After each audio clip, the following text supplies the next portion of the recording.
Well, John wasn't exactly the boogeyman. He was the one you sent to kill the boogeyman. The John Wick series has become a heavyweight in the global arena, leaving other action franchises in the dust. We've got the details on ScreenRant. Ever since John Wick's dog got murdered back in 2014, the professional hitman's hunt for vengeance has led to some massive box office success.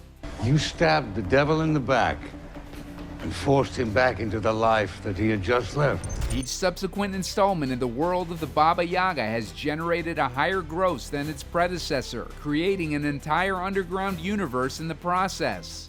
He once killed 3 men in a bar. With a pencil. I know, I've heard the story, sir. Fucking pencil?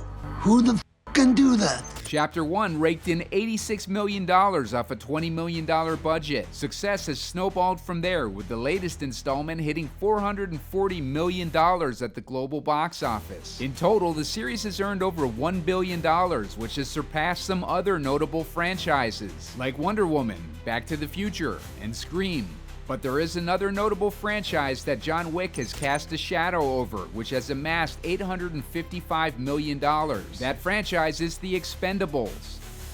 The John Wick and Expendables films have a lot in common. They both launched in the 2010s and feature ensemble casts with big names in the genre. The Expendables boast names like Sylvester Stallone, Arnold Schwarzenegger, and Jason Statham, to name a few. Meanwhile, John Wick's cast has reunited Keanu Reeves with his Matrix co-star Lawrence Fishburne. Quality names like Donnie Yen and Bill Skarsgård have also appeared in John Wick films. But while the John Wick films continue to climb at the box office, the Expendables peaked commercially with Part 2, and the latest installment was a box office bomb, earning just over $51 million, putting the future of the franchise in doubt. I'm getting out of this business, and so should you.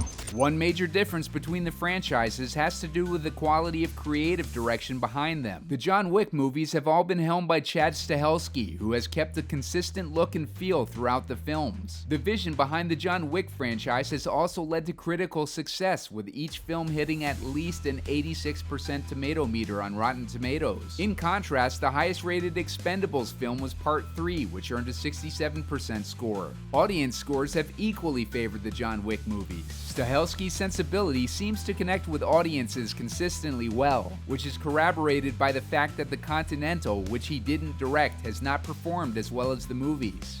If Ballerina, directed by Len Wiseman, sees a similar slip in the ratings, this may be proof that Stahelski's vision and the way he collaborates with his cast may be a key ingredient for the franchise. We'll be watching and reporting the results, so stay locked in on ScreenRant.